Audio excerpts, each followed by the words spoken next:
Hello students, आइए देखते हैं टेस्ट मेकर। टेस्ट मेकर आप ध्यान से समझें। टेस्ट मेकर में पहला सेक्शन ए है। सेक्शन ए में आपका है टिक द करेक्ट आंसर। इसमें आपको करेक्ट आंसर को टिक करना है। एमसीक्यूज टाइप क्वेश्चन है। पहला आपका क्वेश्चन है the top most layer of earth is called. Earth का जो टॉप मोस्ट लेयर होता है उसे क्या कहते हैं? तो सी ऑप्शन राइट होगा इसका, क्रस्ट। ठीक है, the top most layer of the earth crust is called soil. तो इसका जो राइट आंसर है वो है क्रस्ट।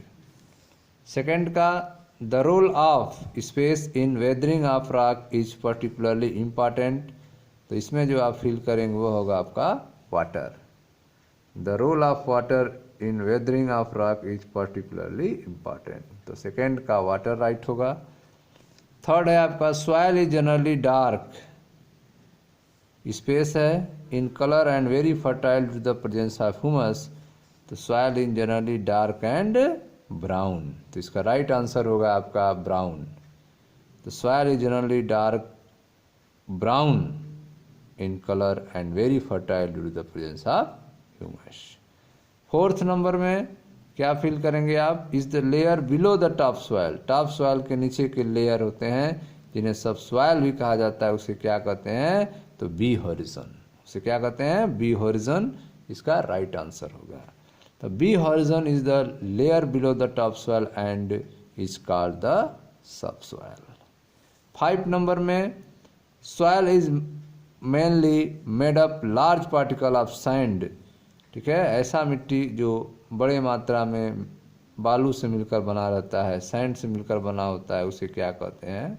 सैंडी। तो यहाँ क्या फिल करेंगे? सैंडी फिल करेंगे। सैंडी सॉइल कहा जाता है। तो इसका ए आंसर होगा राइट। नेक्स्ट देखते हैं। तो यह हो गया आपका 5 तक। अब आते हैं एक लास्ट बचा एमसीक्यू 6 नंबर कह रहा है all organism living in the soil are often referred to as biota. जितने भी ऑर्गेनिज्म सॉइल में पाए जाते हैं उनको एक साथ क्या कहते हैं? बायोटा कहा जाता है। सी ऑप्शन जो है राइट होगा। अब आते हैं fill in the blank using the suitable word. तो आप ध्यान से इसको भरेंगे। पहला है soil is the home of many organism such as fungi and bacteria. ठीक है, fungi and bacteria. Second number है the role of water in weathering of rock is particularly important. तो आपको इसमें फिल करना है weathering, WEATHERING, weathering. Question number 3 humus provides food to earthworms and other animal living in the soil. इसमें आपको fill करना है earthworms, EARTHWORMS। Question number 4 the layer of A horizon. इसमें आप फिल करेंगे A horizon. A horizon is the darkest in colour as it is rich in humus and minerals. 5 है आपका the percolation rate. Percolation rate इसमें भरेंगे आप PERCOLATION, percolation rate RATE। The percolation rate of water tells us how fast water passes down the soil. 6 number में soil erosion leads to poor drainage and huge organic loss in the soil. इसमें आप fill करेंगे drainage और second वाली सी में organic, DRAINAGE, drainage, और इसमें organic. Next है आपका section C true and false statement है। पहला है आपका the top most layer of earth crust is called soil. तो ये आपका ट्रू है। The topmost layer of the earth crust is called soil. True. Rainwater enters cervix of rock in winter as this water freeze and expand. ठीक है। तो rain water जो है वह राख के जो चट्टानें होती हैं उनकी दरारों में चले जाते हैं और ठंडियों में जमकर बर्फ़ फ्रीज हो जाते हैं और उनको फैला देते हैं। यह ट्रू है आपका। Third number, large variation in day and night temperature also cause weathering process. ये आपका है ट्रू। यह भी आपका थर्ड भी ट्रू है। 4 number, humus provide food to lizards and other animal living in water. False. Humus जो है वह फूड प्रोवाइड करता है सॉइल अर्थ पे, न कि वाटर में। ठीक है, तो यह फॉल्स स्टेटमेंट है। ह्यूमस जो है लैंड्स में होता है, सॉइल में होता है, मिट्टी में होता है, यह वाटर में नहीं होता है। ठीक है। Humus provide food to lizard and other animal living in water, यह फॉल्स स्टेटमेंट है। The layer of A horizon is the layer below the top soil and is called the sub soil, यह false statement है।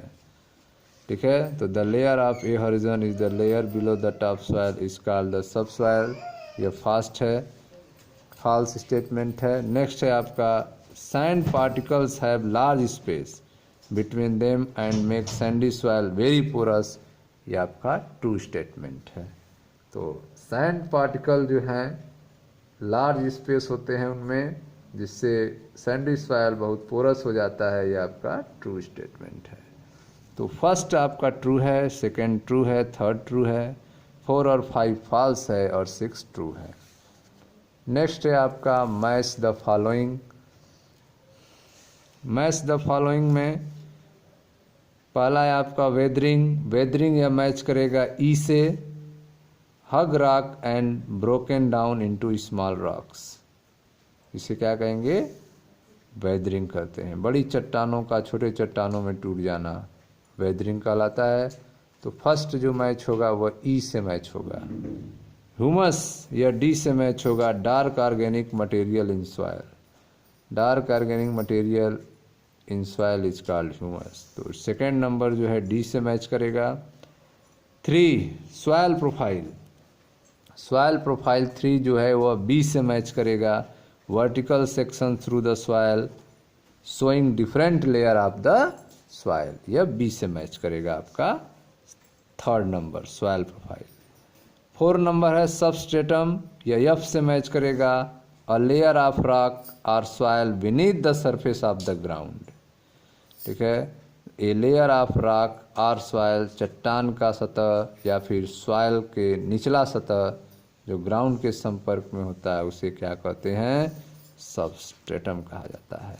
Substratum F से match करेंगे, a layer of rock और soil beneath the surface of the ground. Clayey soil, clayey soil आप match होगा आपका सी से, consist of very fine particle, consist of very fine particle, यह match होगा 5 से। 6 नंबर परकोलेशन रेट, यह ए से मैच करेंगे, परकोलेशन रेट यह मैच होगा ए से, volume of water which passes down the soil पर minute is called percolation rate. ठीक है स्टूडेंट्स, तो यह था आपका सेक्शन डी। अब है आपका question section E. Section E आप ध्यान से समझें। आंसर है, answer the following question in brief.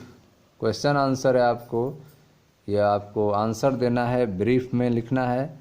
पहला है क्वेश्चन है, what is soil, how is it important for us. ठीक है, मिट्टी क्या होता है, यह हमारे लिए कैसे महत्वपूर्ण है, इसके बारे में आपको बताना है। यह ई का 1 नंबर क्वेश्चन का आंसर का निशान आप लगाएं। What is soil, how is it important for us. तो सेक्शन ई का क्वेश्चन नंबर 1 का आंसर आप लगाएं। इसके लिए ओपन करें आप पेज नंबर 87, पेज नंबर 87 आ जाएं। पेज नंबर 87 पे सबसे ऊपर देखें E1, ई का क्वेश्चन नंबर 1 का आंसर होगा, यहाँ से लिखना है द टॉप मोस्ट से लेकर बैक्टीरिया तक। द टॉप मोस्ट से लेकर कहाँ तक लिखेंगे, बैक्टीरिया तक, यह E1 का आंसर है। The top most layer of the earth crust is called soil. It is of great importance to us and to the entire living world because it supports the growth of plant. It is the home of many organisms such as fungi and bacteria. यहाँ तक ये आपका E1 का answer है. अब आते हैं E2. E2 आपका क्वेश्चन है, What do you understand by weathering? Weathering से आप क्या समझते हैं? ठीक है, ये 2 नंबर का, इसका निशान लगाएं. E2 का पेज नंबर 87 पे आ जाएं नीचे की तरफ. तो यहाँ से E2 का आंसर आप यहाँ से स्टार्ट करेंगे लिखना. द प्रोसेस बाय विच हग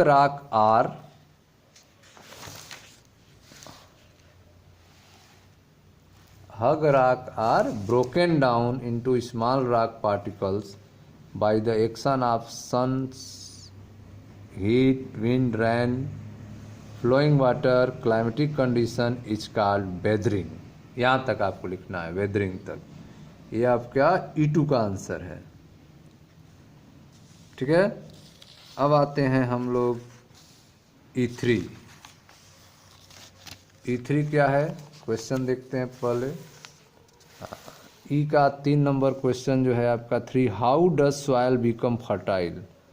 कैसे जो है मिट्टी फर्टाइल होती है, उपजाऊ होती है, इसके बारे में आपको लिखना है. Question number 3, how does soil become fertile? तो इसको निशान लगाएं आप, ओपन करें पेज नंबर 89. पेज नंबर 89,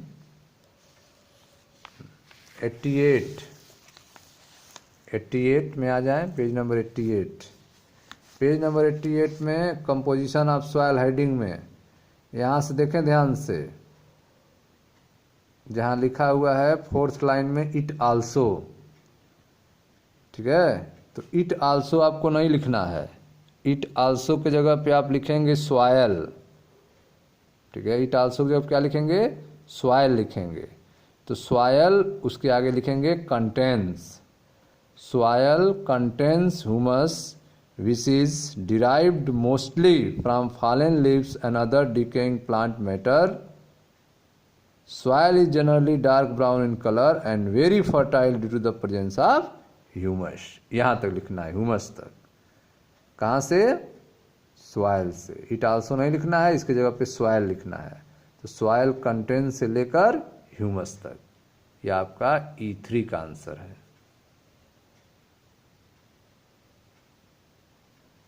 ठीक है, अब आते हैं E4 पे. E4 4 नंबर है. Name the different layer of soil. Name the different layer of soil. Soil के अलग अलग लेयर का नेम लिखना है. तो क्वेश्चन नंबर 4 का निशान आप लगाएं. E4 में आप आंसर लिखोगे, नेम लिखना है केवल. तो देखो ध्यान से कैसे लिखोगे, ऐसे लिखोगे E4 का आंसर.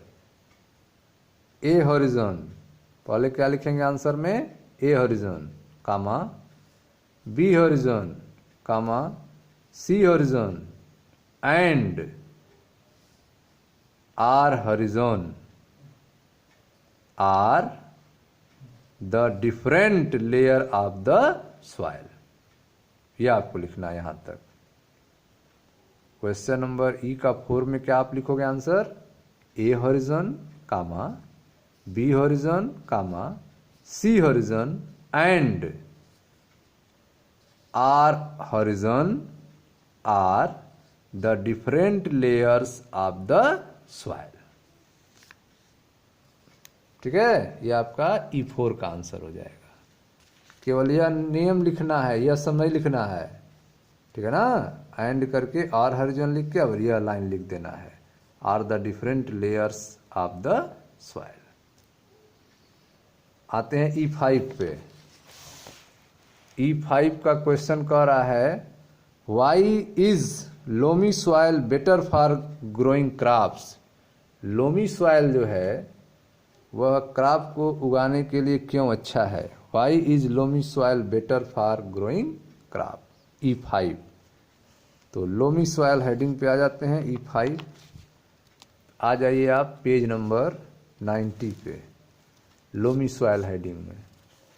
तो यहाँ पे देखे ध्यान से, E5 का आंसर इट नहीं लिखना, इट के जगह पे क्या लिखना है? Loamy soil.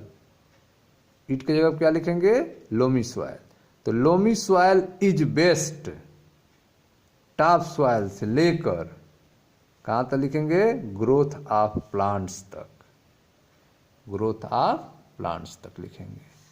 ठीक है, loamy soil is the best top soil for growing plant. It is a mixture of sand, clay, and another type of soil particle known as silt. Silt occur as a deposit in river beds. The size of the silt particle in between those of sand and clay, and those has humus in it. It has the right water holding capacity for growth of plant. यहाँ तक आप लिखोगे। अब आते हैं 5 पे। Question number 5 है, 5 हो गया। 6 नंबर पे, why is sandy soil not good for growing crops? Sandy soil जो है वह फसल उगाने के लिए सही नहीं है, क्यों? तो E6 का आंसर देखें। सैंडी सॉयल हेडिंग में आ जाए, सैंडी सॉयल वाले हेडिंग में पेज नंबर 90 पे। तो E6 का आंसर देखो, यहाँ से लिखना है द, ठीक है, the water and nutrients particularly nitrogen quickly drain away from plant root zone, hence it is not suitable for growing crop unless organic matter added to it. ठीक है ना? तो द से लेकर टू इट तक लिखना है E6 का answer.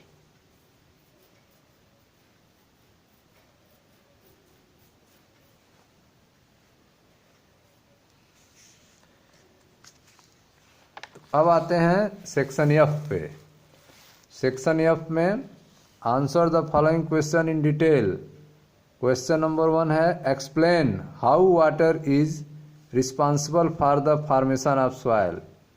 Explain how water is responsible for formation of soil. Water का क्या इंपॉर्टेंस है सॉइल के फॉर्मेशन में? क्वेश्चन नंबर 1 का आंसर F का निशान लगाएं, F1 का। पेज नंबर 88, पेज नंबर 88 पे आ जाएं, F1 का निशान लगाएं। F1 यहाँ से लिखना है द रोल ऑफ वाटर से, द रोल ऑफ वाटर से लेकर सॉइल तक। F1 का आंसर है द रोल ऑफ वाटर से लेकर सॉइल तक लिखना है। यह F1 का आंसर है। ठीक है, कहाँ तक लिखेंगे? द रोल ऑफ वाटर से लेकर सॉइल तक, F1 का आंसर है। F2 पे आ जाएं। F2 कुछ पूछ रहा है, describe the composition of soil. ठीक है, सॉइल के कंपोजिशन को डिस्क्राइब कीजिए। तो पेज नंबर 88 पे आ जाएं, कंपोजिशन ऑफ सॉइल हेडिंग में। कंपोजिशन ऑफ सॉइल में देखें, यहाँ से लिखेंगे F2 का आंसर, निशान लगाएं कंपोजिशन ऑफ सॉइल में, सिंस से।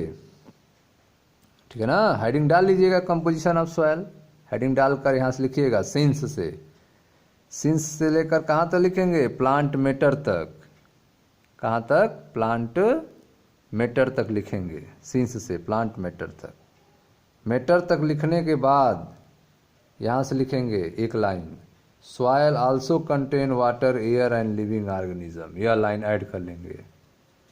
ठीक है, सिंस से स्टार्ट करके प्लांट मैटर तक लिखेंगे, उसके बाद लास्ट में soil also contain water, air and living organism, यह लाइन लिख लेंगे। यह F2 का आंसर होगा आपका।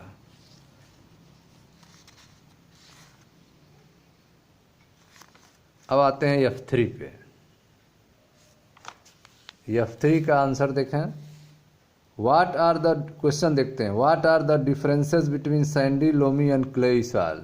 अब इसमें तीनों सॉइल में डिफरेंस पूछ रहा है, सैंडी सॉइल, लोमी सॉइल और क्लेई सॉइल में क्या डिफरेंस है। क्वेश्चन नंबर 3 एक लंबा आंसर होने वाला है इसका। तीनों सॉइल में डिफरेंस लिखना है। देखो पेज नंबर 90 पे, पेज नंबर 90 पे यह आपको लिखना है। तीनों सॉइल के बारे में कंप्लीट आपको लिखना होगा इसमें, तभी आप डिफरेंस बता पाएंगे। तो इसमें लिखेंगे पहले सैंडी सॉइल, सैंडी सॉइल के बारे में पूरा लिखेंगे दिस से लेकर डिजर्ट तक। क्लेई सॉइल, क्लेई सॉइल के पूरा लिखेंगे ईट से लेकर प्लांट तक। और लोमी सॉइल में भी जो है ईट से लेकर प्लांट तक कंप्लीट लिखेंगे इसको, ठीक है। एक लंबा आंसर है इसमें। तो सैंडी सॉइल हेडिंग डाल के पूरा लिखेंगे, क्लेई सॉइल हेडिंग डाल के पूरा लिखेंगे, लोमी सॉइल हेडिंग डाल के पूरा लिखेंगे। तो यह आपका डिफरेंस हो जाएगा। एफ का क्वेश्चन नंबर 3। एफ का क्वेश्चन नंबर 4 पे आते हैं। एफ का क्वेश्चन नंबर 4 कह रहा है what is soil profile. Soil profile क्या होता है? Draw a scratch of soil profile. Soil profile का एक स्क्रैच भी आपको ड्रा करना है, फिगर बनाना है। And explain the various layer, और अलग अलग लेयर के बारे में भी आपको बताना है। यह भी एक लंबा आंसर है। क्वेश्चन नंबर 4 आइए देखते हैं। सॉइल प्रोफाइल हेडिंग पे आ जाइए, पेज नंबर 89, क्वेश्चन नंबर 4। तो देखें ध्यान से, question number 4 soil profile heading डालेंगे, यह सॉइल प्रोफाइल का फिगर बनाएंगे, स्केच बनाएंगे। Soil profile different layer of the soil, A horizon, B horizon, C horizon, R horizon, ये सब फिगर में दिखाएंगे। और फिर जो है यहाँ से लिखना शुरू करेंगे सॉइल प्रोफाइल हेडिंग डाल के, द टर्म से लेकर ये पूरा हेडिंग डाल के लिखते चले जाएंगे लास्ट में यहाँ तक, द सॉइल तक, ठीक है। एक लंबा आंसर है, एक एक पार्ट के बारे में आपको एक्सप्लेन करना है। तो सॉइल प्रोफाइल हेडिंग डाल के उसके बारे में लिखिएगा। ए हॉरिजन हेडिंग डालेंगे, पूरा लिखेंगे, बी हॉरिजन के बारे में पूरा, सी हॉरिजन, और लास्ट में आर हॉरिजन के बारे में कंप्लीट द सॉइल तक लिखेंगे। ये आपका क्वेश्चन नंबर 4 का आंसर हो गया। अब आते हैं F5 में। F5 में देखते हैं। F5 में आपका है what is soil erosion, right the measure to prevent soil erosion, ठीक है। सॉइल इरोजन क्या होता है और कैसे इसको प्रिवेंट किया जाएगा, इसके बारे में आपको लिखना है। तो F का 5 नंबर सॉइल इरोजन के बारे में देखते हैं। देखें ध्यान से, F का 5 सॉइल इरोजन, पेज नंबर 92। बहुत ध्यान से निशान लगाइएगा इसका। देखो पहले यहाँ से लिखेंगे सॉइल इरोजन क्या होता है, पहले डिफिनीशन लिखेंगे यहाँ से। Some time wind and water remove the fertile top soil reducing the productivity of the soil in that area. This removal of soil by running water and wind is known as soil erosion. यहाँ तक लिखेंगे।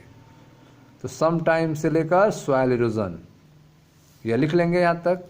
उसके बाद आपको यहाँ से लिखना है सॉइल कंजर्वेशन से, ठीक है। उसके बाद वह लाइन लिखने के बाद जब सॉइल इरोजन का डिफिनीशन लिखेंगे, फिर यहाँ से लिखेंगे सॉइल कंजर्वेशन। सॉइल कंजर्वेशन से लेकर हेल्दी तक, ठीक है। सॉइल कंजर्वेशन से लेकर हेल्दी तक लिखेंगे। यह F5 का ही आंसर है। तो F5 का आंसर कहाँ से स्टार्ट करेंगे लिखना? पहली जो लिखेंगे वो यहाँ से शुरू करेंगे, सम टाइम से लेकर सॉइल इरोजन तक, यह लिख लेंगे। फिर आपको उसके आगे से यहाँ से लिखना है सॉइल कंजर्वेशन से लेकर हेल्दी तक। तब आपका यह 5 नंबर का आंसर कंप्लीट होगा। अब आते हैं 6 नंबर का। 6 नंबर है आपका what are the climatic factor that affect the soil profile, ठीक है। कौन से क्लाइमेटिक फैक्टर हैं जो सॉइल प्रोफाइल को इफेक्ट करते हैं? F का 6 नंबर। तो F का 6 नंबर का आंसर जो है देखते हैं हम लोग।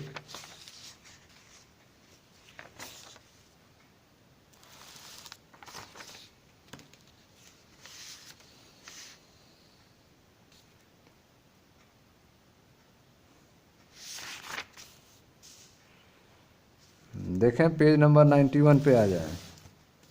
पेज नंबर 91 छोटा आंसर है, पेज नंबर 91।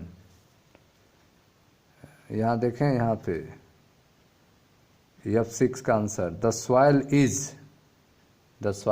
इज से लिखना शुरू करना है। The soil is affected by the climatic condition of a place, the rainfall, wind, humidity and temperature at a place affect the soil. The climatic factor and component of the soil determine the various types of vegetation and crop that might grow in any region. यहाँ तक लिखना है। ये 6 का answer F6। तो the soil इस से लेकर एनी रीजन तक, ठीक है, यह आपका हो गया F6 का आंसर। ठीक है स्टूडेंट्स, तो इस तरह से यह आपका क्वेश्चन आंसर कंप्लीट हुआ।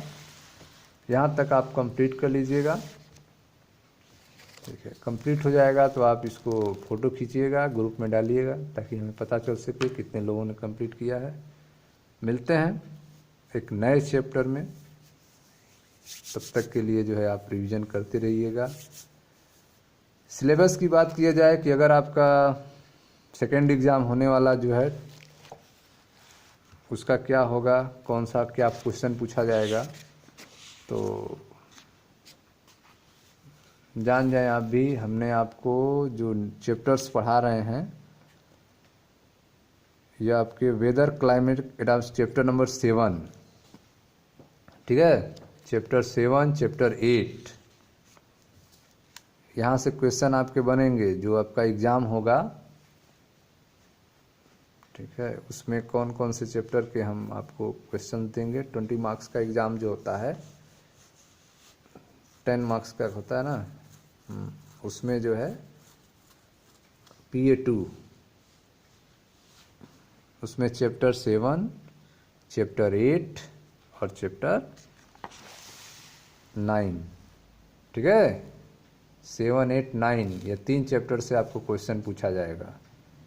ये 3 चैप्टर आपको तैयार कर लेना है PA2 के लिए।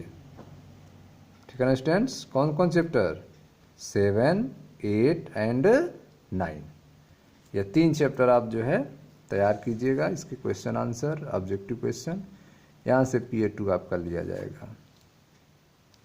ओके स्टूडेंट्स, तो मिलते हैं न्यू चैप्टर्स, न्यू वीडियो में, जहाँ आप चर्चा करेंगे चैप्टर 10 के बारे में, रेस्पिरेशन इन ऑर्गेनिज्म के बारे में।